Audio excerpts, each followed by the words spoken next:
We've all been waiting for you. The whole world is out of bounds. Ponyo, you have to trust me. You're the only one who can save the planet. Do it now! Do it! There's no denying that Hayao Miyazaki is a very unique film producer in Japanese cinema.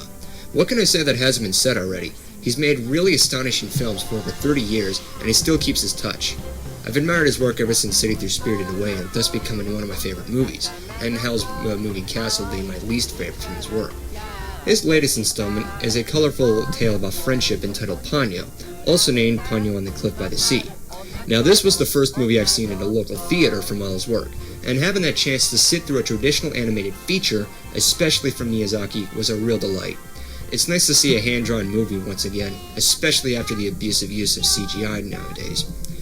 The movie centers around a mysterious fish named Ponyo, who runs away from her father, who's an underwater sorcerer against human society for pollution, and finds a boy named Sasuke at shore.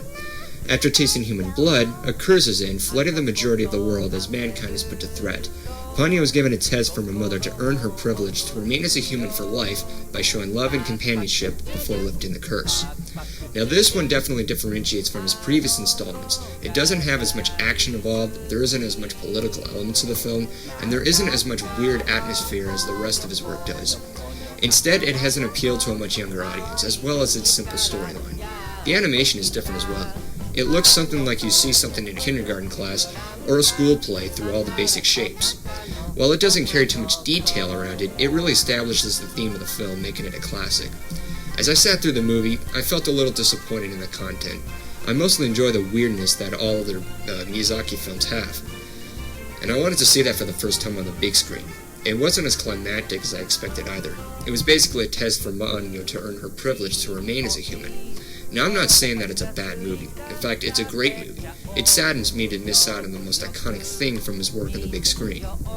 I still enjoyed the film nonetheless. It's very cute, there's some really good funny moments, and of course some awe moments, which I don't mind too much of, but it can get a little overboard. My biggest problem with the movie, though, is the theme of the song at the end of the credits. I don't know about you, but I felt uncomfortable with that song as I was exiting the theater. While Spirited Away and Princess Mononoke are my favorites, Ponyo doesn't match up to it. It's still terrific with or without comparison, and I think it's a little unfair to actually compare the two anyway. It has charm, and it has a playful tone to the film, and it does a great job to its target demographic, other than its universal appeal. Kids under the age of 5, mostly girls, will like it more, and the older viewers might like it less, depending on how you view movies. To my starter verdict on Miyazaki's Ponyo, 4.5 out of 5 stars.